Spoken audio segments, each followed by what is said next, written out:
warga yang direlokasi di Luwasung sebanyak 78 kakak. Dan pendataan yang kita lakukan, jumlah stok hewan kurban di Kabupaten Bintan mencapai 1.428 ekor. Lintas Berita Korwil.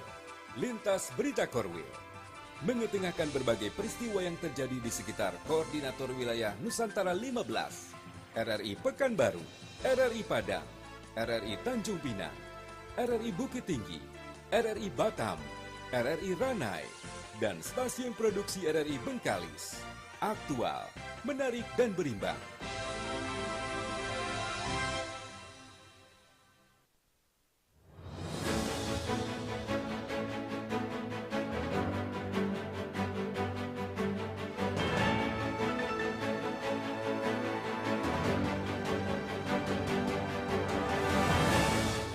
Selamat sore pendengar, inilah Warta Berita Korwil Nusantara 15 Pedang Prabu untuk edisi Kamis 24 April 2025.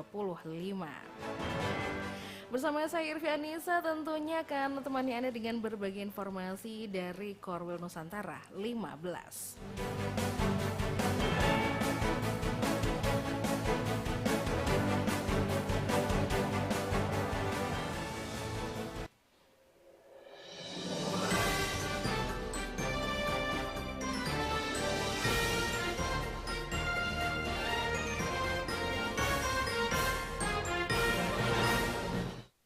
Saudara pendengar, mengawali perjumpaan kali ini, kami akan sampaikan informasi dari RRI Bukit Tinggi.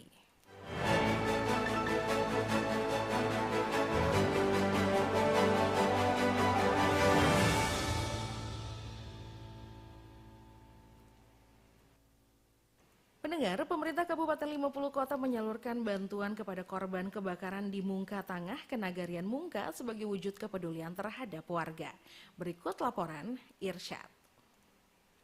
Wakil Bupati 50 Kota Ahlul Badri Toresya menyerahkan bantuan kepada korban kebakaran di Mungka Tangah, Kenagarian Mungka, Kecamatan Mungka. Bantuan yang disalurkan berupa family kit, paket sembako, peralatan makan, serta bantuan lain sebagai bentuk kepedulian awal pemerintah daerah. Ahlul Badri itu menyampaikan bahwa bantuan ini merupakan bantuan awal dan diharapkan akan ada bantuan lanjutan ke depannya. Wakil Bupati juga menyampaikan rasa duka dan bela sungkawa atas musibah kebakaran yang menimpa warganya. Bantuan itu menurut Ahlul Badri itu diharapkan dapat meringankan beban para korban dalam masa pemulihan. Wakil Bupati menuturkan bahwa pemerintah Kabupaten 50 Kota turut berduka atas musibah itu. Ahlul Badri itu mengharapkan masyarakat yang terdampak dapat segera bangkit dan kembali menjalani aktivitas seperti biasa. Memang pertama kita memang harus menyadari bahwasanya semua ini adalah takdir Allah. Takdir Allah ini bagi orang beriman, jika diberikan musibah dia bersabar. Bagi yang tidak dikenakan musibah ini adalah panggilan kewajiban kita untuk sama-sama membantu yang ditimpa musibah. Sebentar saja Allah mengambil, dan mudah-mudahan dengan adanya musibah ini bagi pihak yang ditimpa musibah, kami juga menghimbau bahwasanya jangan pernah merasa sendiri, akan hadir dan telah hadir. Ada Bu Camat yang juga perhatian, ada Pak Wali, dan kemudian kami dari pemerintah Kabupaten 50 Kota, ada anggota dewan juga, ada Tuan Effendi, kemudian juga Prima yang senantiasa berada bersama masyarakat di sini. Kemudian juga dari Basnas dan juga dari Pemadam dan juga BPBD. Dalam kesempatan itu, Wakil Bupati juga mengimbau warga agar meningkatkan kewaspadaan terhadap potensi kebakaran, terutama saat musim kemarau dan pada bangunan yang rentan terbakar. Irsyad melaporkan. Desa Wisma Cendrawasih 8, Kampung Manggis, Kecamatan Padang Panjang Barat, tampil maksimal saat lomba ekspos tingkat provinsi Sumatera Barat. Berikut laporan Novri. Desa Wisma Cendrawasih 8, Kampung Manggis, Kecamatan Padang Panjang Barat tampil maksimal di hadapan Dewan Juri saat lomba ekspos Dasa Wisma tingkat Provinsi Sumatera Barat. Sekretaris PKK Padang Panjang Aisyah menyampaikan, lomba yang berlangsung di Aula Kantor PKK Provinsi Sumbar Senin lalu diikuti perwakilan 17 kabupaten kota se-Sumatera Barat. Sebelum ekspos dimulai, seluruh Dasa Wisma berprestasi itu melakukan ujian tertulis dengan waktu 15 menit. Dengan waktu yang diberikan tim penilai, Dasa Wisma Cendrawasih 8 memang memaparkan seluruh program Dasawisma yang ada, mulai dari Pokja 1 hingga Pokja 4. Aisyah menjelaskan, di Pokja 1 pihaknya memiliki banyak program, salah satunya Jaga Janet atau Jaga Keluarga dari Kejahilan Internet, Genta atau Gerakan Cinta Al-Quran, lalu Kamang Bagaro atau Kampung Manggis Gontong Royong. Untuk Pokja 2, usaha UP2K yang dimiliki anggotanya seperti usaha kue, menjahit, dan lainnya. Sedangkan di Pokja 3 dijelaskan, kegiatan terkait sisa sampah diolah menjadi bahan yang berguna, sabun dari minyak jelantah, kebun jujur, dan barcode tanaman. Sedangkan Pokja 4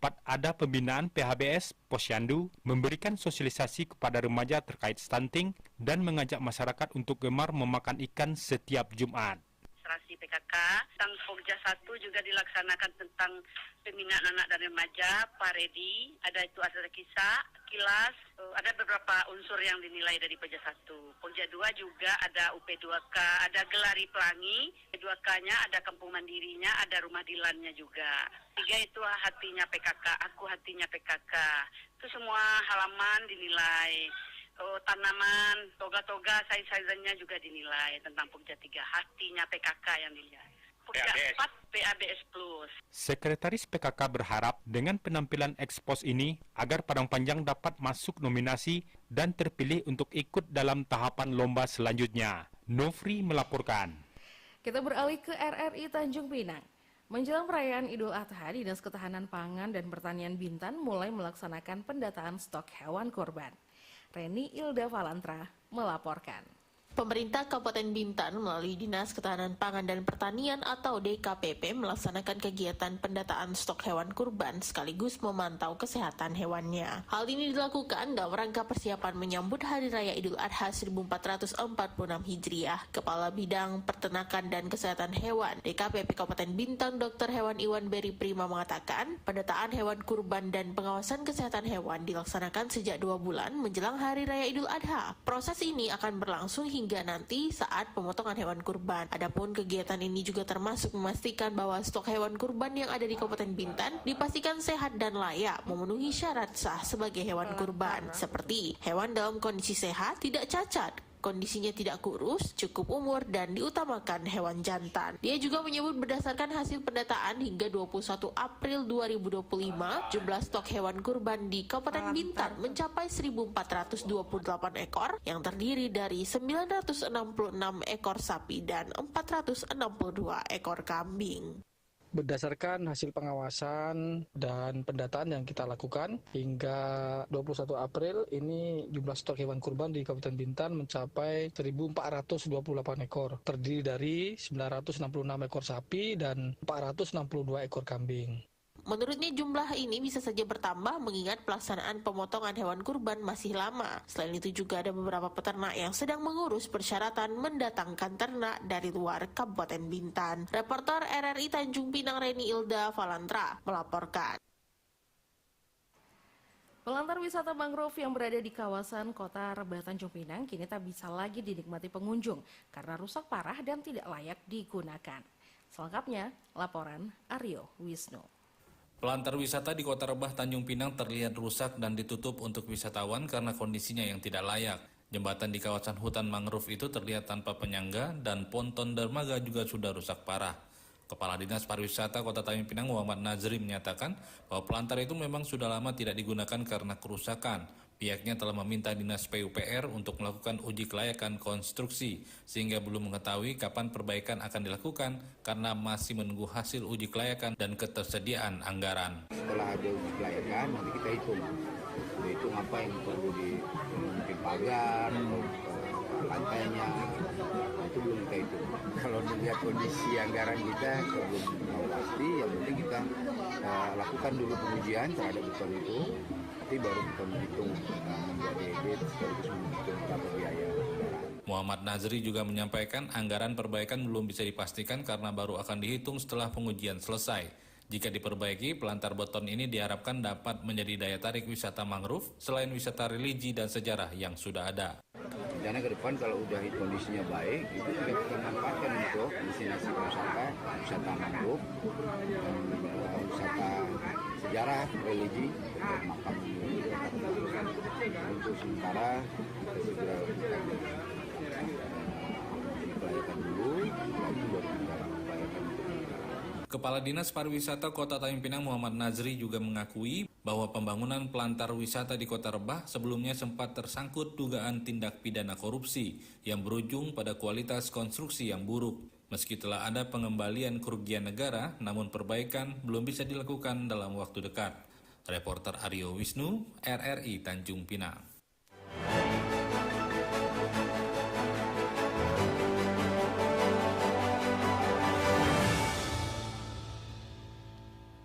Pendengar, selanjutnya kita beralih ke RRI Bengkalis.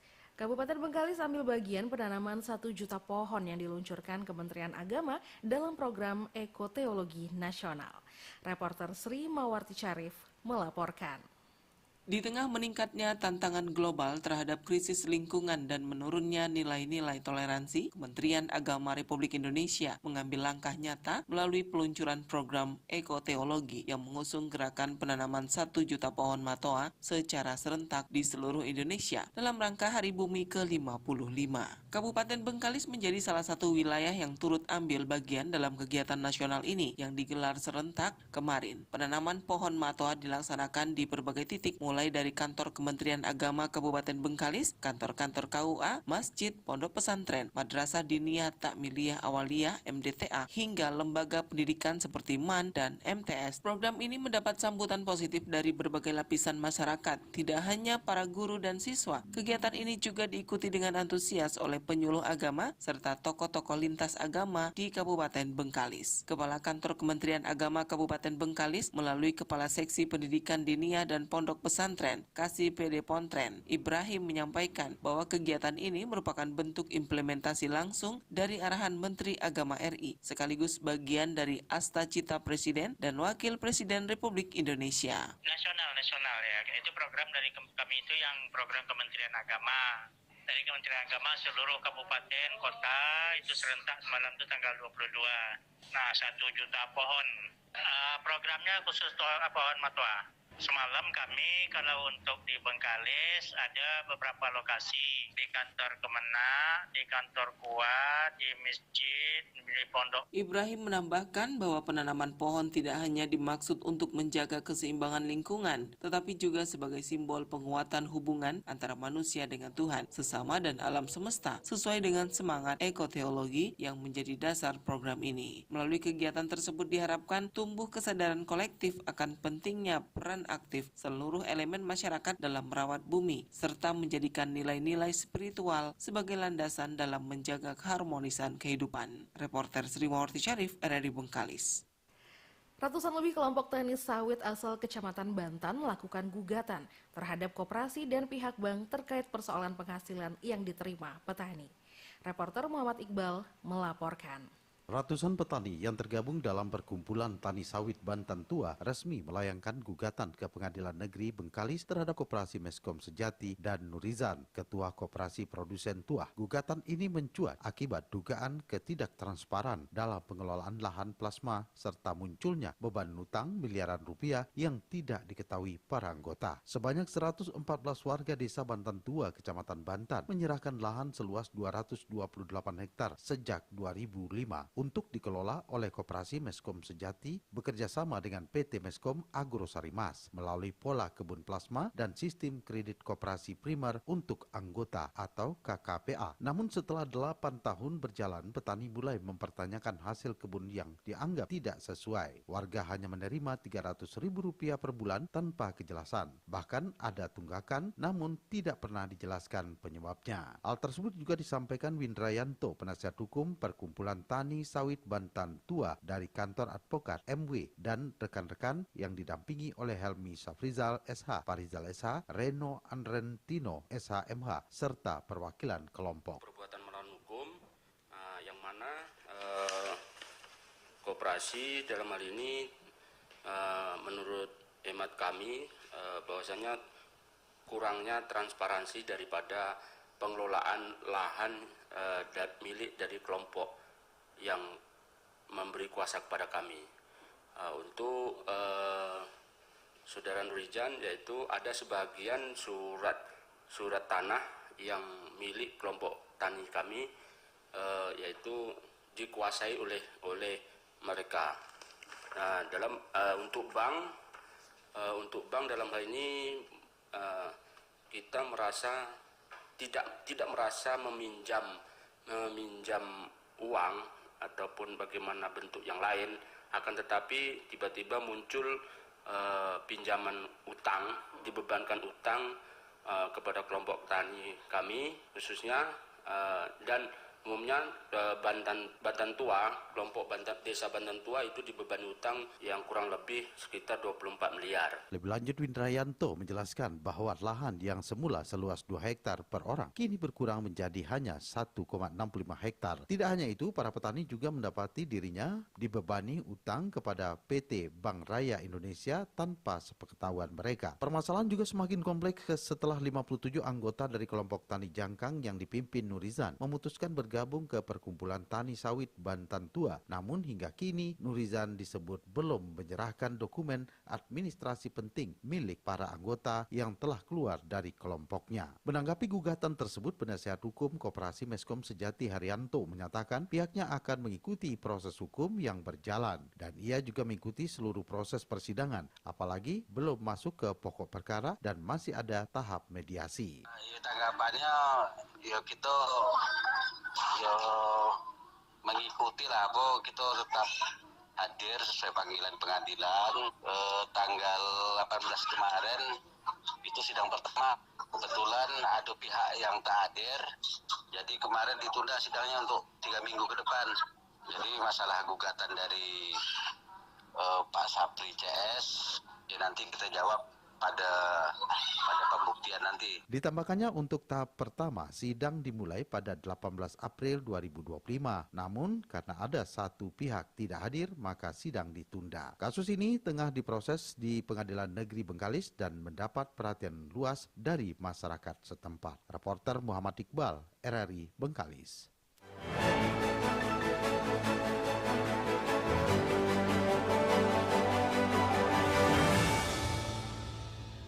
Pendengar, kali ini kita beralih ke RRI Ranai. Harga hewan kurban sapi di Natuna Idul Adha tahun ini bervariasi dan tidak ada kenaikan jika dibandingkan dengan tahun lalu. Selengkapnya, laporan Marjani. Menjelang Hari Raya Idul Adha, harga hewan ternak sapi di Kabupaten Natuna untuk kebutuhan kurban tahun 2025 bervariasi. Harga sapi kurban dipatok mulai dari 15 juta hingga 18 juta rupiah per ekor tergantung dari berat dan ukuran sapi tersebut. Kepala Dinas Ketahanan Pangan dan Pertanian Kabupaten Natuna Wan Sazali mengatakan perbedaan harga tersebut disesuaikan dengan permintaan masyarakat akan bobot sapi. Semakin berat bobot sapi maka harganya bisa lebih dari 15 juta rupiah. Ia juga memastikan bahwa persediaan sapi untuk kebutuhan kurban di Natuna dalam kondisi aman dan mencukupi. Nah, kalau di Ranai ini ya kita itulah 15, 17, tergantung ukuran, bervariasi. Dengan ketersediaan yang mencukupi dan harga yang masih terjangkau, masyarakat diharapkan dapat menjalankan ibadah kurban dengan lancar tahun ini. Sementara itu, harga tersebut masih belum berubah dari harga sapi pada tahun sebelumnya. Namun dari harga sapi saat ini masih akan berubah sesuai dengan tingkat permintaan pasar nantinya, terlebih lagi mendekati Hari H Idul Adha tahun 2025. Dari Kabupaten Natuna, Provinsi Kepulauan Riau, Marjani melaporkan. Pendengar, Ketua Komisi 2 DPR RI ungkap terdapat 3 urgensi penting yang menjadi dasar dibentuknya Provinsi Otonomi Baru Natuna Anambas. Berikut laporan Yusfianti. Badan Perjuangan Pembentukan Provinsi Khusus Kepulauan Natuna Anambas BP3K2BA pada pagi Rabu menggelar diskusi publik di Gedung Sri Srindit Ranai. Diskusi tersebut membahas tentang percepatan pembentukan Provinsi Khusus Kepulauan Natuna Anambas PK2NA, perspektif integrasi dan kedaulatan bangsa di perbatasan. Acara dihadiri Ketua Komisi 2 DPR RI Muhammad Rifki Nizami Karsayuda sebagai narasumber, Gubernur Kepri Ansar Ahmad, Bupati Natuna Censilan, kemudian Bupati Anambas yang diwakili Asisten 1 melalui Zoom. Kepada RRI, Komisi 2 DPR RI Muhammad Rifki Nizami Karsayuda menjelaskan ada 3 urgensi penting yang mendorong Kabupaten Natuna dan Anambas harus dibentuk menjadi provinsi otonomi baru, yaitu daerah perbatasan, peningkatan pembangunan dan kesejahteraan masyarakat. Pak, bagaimana tanggapannya dengan adanya diskusi publik hari ini, Pak? Ya, saya menyambut baik, semangat dan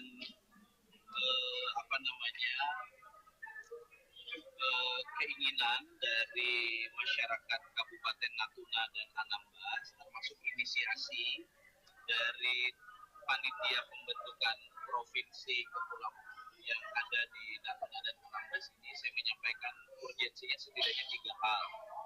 Yang pertama, kenapa kita penting untuk menghadirkan daerah otonomi baru, dalam hal ini adalah provinsi khusus Natuna dan Anambas, karena provinsi ini berada di border terdepan, berbatasan dengan 8 negara, yang kalau kemudian kita tidak berikan fasilitas yang cukup kuat dalam konteks pertahanan nasional, itu bisa jadi kita akan keteteran dengan negara-negara tetangga.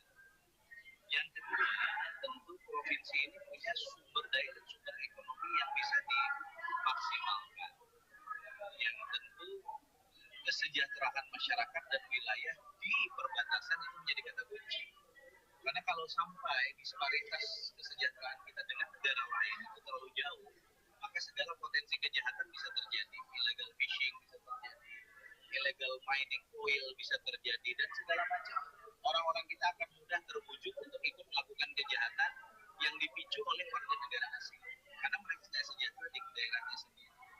Dan yang ketiga yang paling penting adalah akselerasi pembangunan harus dilakukan di 2 kabupaten. Nah, karena itu saya mencoba untuk menangkap aspirasi, dan karena moratorium belum dibuka, ini menjadi bahan penting bagi kami dalam rangka satu, membahas rancangan peraturan pemerintah terkait dengan desain besar otonomi daerah yang di dalamnya nanti akan kita ketahui provinsi kabupaten mana saja yang layak untuk masuk dalam list daerah otonomi baru. Dan yang kedua, ini menjadi bagian dan pesan penting kepada Jakarta bahwa moratorium khusus untuk daerah khusus atau provinsi khusus kepulauan yang berada di perbatasan itu penting untuk dilihat secara serius. Pada kesempatan tersebut, Komisi 2 DPR RI M. Rifki Nizami Karsayuda menyampaikan Badan Perjuangan Pembentukan Provinsi Khusus Kepulauan Natuna Anambas BP3K2BA harus menyiapkan berbagai dasar akademis yang matang agar dapat menjadi pertimbangan bagi pemerintah pusat dan DPR RI untuk mewujudkan hal tersebut. Demikian, Yusfianti melaporkan. Saat ini, Anda masih mendengarkan Lintas Berita Korwil Nusantara 15.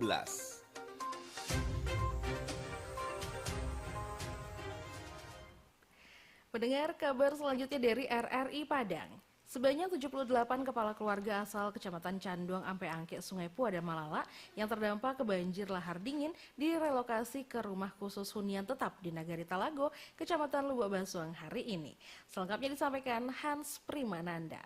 Pemerintah Kabupaten Agam hari ini menyambut kedatangan 78 kepala keluarga yang terdampak banjir lahar dingin Gunung Marapi ke rumah khusus hunian tetap atau HUTAP di Nagari Talago, Kecamatan Lubuk Basung, Kabupaten Agam. Warga yang direlokasi tersebut antara lain asal Kecamatan Candung sebanyak 40 kakak, Ampe Angke 9 kakak, Sungai Puar 22 kakak, dan Kecamatan Malalak sebanyak 6 kakak. Kepala Dinas Perumahan dan Kawasan Permukiman Kabupaten Agam, Rinaldi, mengatakan relokasi warga terdampak banjir lahar dingin dimaksud merupakan salah satu dari 3 program pemulihan pasca bencana pemerintah. Ia menjelaskan program dimaksud antara lain relokasi kolektif yang tengah berlangsung, relokasi mandiri dan bantuan stimulan untuk perbaikan rumah warga yang terdampak akibat bencana. Penyambutan kedatangan warga yang direlokasi di Luwasung sebanyak 78 kakak. Disiapkan itu rumah kan 80 kakak, cuma ada 2 orang yang belum pasti. Jadi yang udah pasti itu 78 kakak. Rinaldi menambahkan, Pemkab Agam melalui anggaran pemerintah pusat telah menyiapkan sebanyak 80 unit rumah HUTAP yang berdiri di atas tanah pemerintah daerah di Lubuk Basung. Proses pembagian kunci dan alokasi rumah dimaksud melibatkan penerima manfaat melalui mekanisme pengundian. Sementara itu, Camat Ampe Angke Rahmat Fajri membenarkan sebanyak 9 kakak warganya telah direlokasi ke HUTAP Lubuk Basung. Ia menjelaskan warganya yang pindah dimaksud bersedia pindah secara sukarela sebab tempat tinggalnya berada di zona merah bencana. Makanya di Ampe Angke ada 9 kakak yang direlokasi, yang bersedia direlokasi. Ini yang bersedia direlokasi ke Lubuk Basung. Rahmat menambahkan, sejumlah rumah warga di Kecamatan Ampeangke juga direncanakan mendapatkan bantuan bedah rumah dari Pemda. Ia menyebut rumah yang mendapatkan bantuan dimaksud yakni rumah yang mengalami rusak sedang dan ringan. Hans Primananda melaporkan.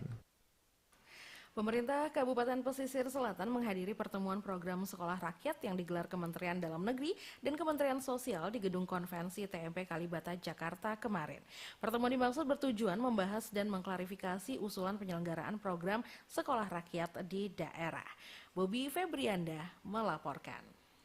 Bupati Kabupaten Pesisir Selatan, Hendra Joni mengatakan pemerintah Kabupaten Pesisir Selatan berkomitmen untuk menjalankan program sekolah rakyat secepatnya. Hal itu merupakan bentuk keseriusan dalam meningkatkan kualitas pendidikan di daerah. Hendra Joni menyampaikan program sekolah rakyat ditujukan bagi anak-anak dari keluarga miskin yang terdata dalam Data Terpadu Sosial Ekonomi Nasional atau DTSEN. Program dimaksud mengusung kurikulum pendidikan yang berkarakter sebagai bagian dari upaya menyongsong Indonesia Emas 2045. Ada program maksudnya pendidikan untuk rakyat. Ya. Jadi kita beraudiensi, berdiskusi sini. Tadi saya sudah ketemu Pak Menteri juga. Jadi persyaratan-persyaratannya itu semua kita sudah lengkapi. Sekolah ini sangat berguna bahwa Kabupaten Pesisir Selatan adalah daerah baru keluar dari tertinggal. Sekolah ini sesuai dengan perintah Pak Presiden. Kalau Indonesia ini maju, pendidikannya anak-anak Indonesia sekolah semua, artinya kalau kita sudah berpendidikan semua, artinya Indonesia akan maju. Hendra Joni mengungkapkan program sekolah rakyat juga dapat menjadi solusi tantangan pendidikan di daerah, kemudian menjadi model percontohan nasional yang berbasis kerakyatan dan kearifan lokal. Hendra Joni menambahkan perlunya sinergi antara pemerintah daerah dan Kementerian Sosial untuk menjamin keberlangsungan dan efektivitas program. Dengan dukungan semua pihak, pelaksanaan program sekolah rakyat di Kabupaten Pesisir Selatan dapat menjadi tonggak pemerataan pembangunan sumber daya manusia. Bobby Febrianda melaporkan.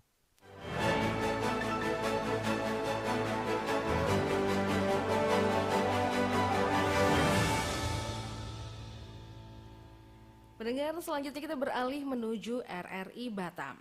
Gubernur Kepri menekankan pentingnya percepatan proses lelang demi kelancaran pelaksanaan program yang bersentuhan langsung dengan masyarakat. Berikut laporan Nurul Mahfud.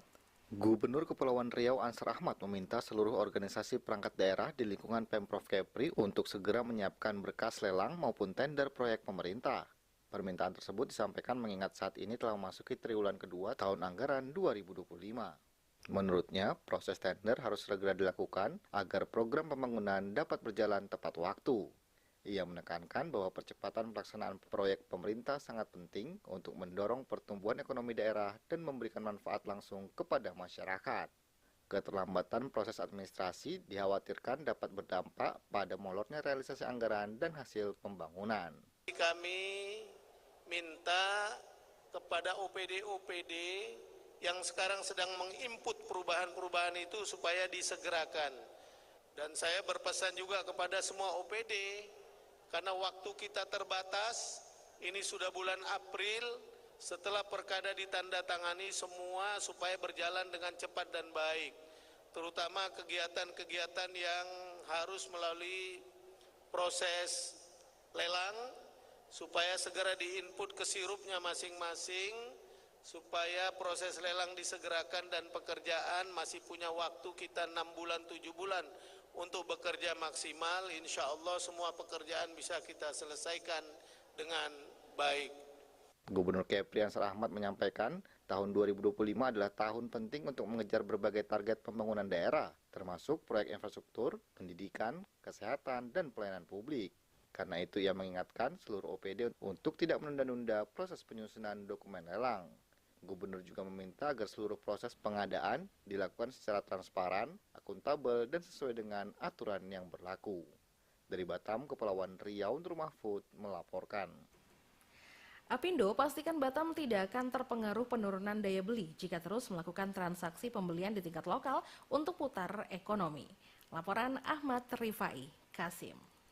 Jika masih bekerja, maka tentu kita harapkan ya tetap untuk berbelanjalah sesuai. Ketua Asosiasi Pengusaha Indonesia atau Pindo Kota Batam, Rafki Rashid, meminta agar masyarakat dapat terus berbelanja untuk memutar ekonomi Batam. Masyarakat, dikatakan Rafki, tidak perlu takut akan isu penurunan daya beli yang berkembang di masyarakat secara nasional. Rafki mengatakan isu penurunan daya beli yang terjadi secara nasional saat ini belum mempengaruhi Batam. Sebab dikala daerah lain terjadi pemutusan hubungan kerja berskala besar dan masyarakat mulai kehabisan uang yang mengakibatkan deflasi, Batam justru telah dimasuki banyak investor dan tidak mengalami PHK berskala besar. Bahkan investasi tersebut berimbas rekrutmen kepada pekerja yang semakin mensejahterakan masyarakat dan juga pencari kerja. Sebenarnya kalau yang terjadi di nasional itu kan memang karena terjadinya penurunan pendapatan masyarakat.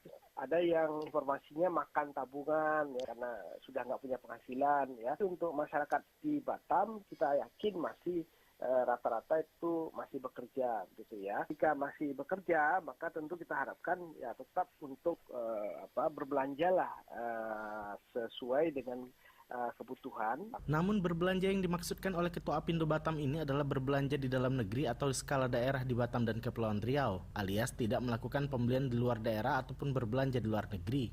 Untuk meningkatkan ekonomi yang semakin tinggi pun, Rafki meminta agar masyarakat yang haus akan liburan berwisata di Batam dan Kepri agar perputaran uang dan peningkatan ekonomi dapat semakin signifikan. Tapi untuk belanjanya itu ya kalau bisa ya di Batam. Ya kalau berwisata misalkan jangan ke Singapura atau ke luar negeri, ya, perbanyaklah berwisata di dalam saja di Batam. Dari Batam, Provinsi Kepulauan Riau, Ahmad Rifai Kasim melaporkan.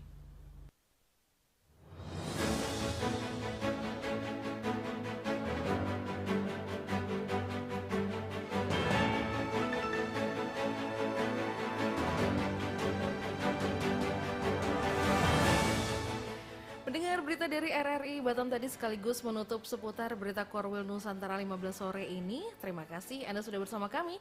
Saya Irvianisa dari RRI Bukit Tinggi bersama kerabat kerja yang bertugas pamit undur diri. Selamat sore dan sampai jumpa.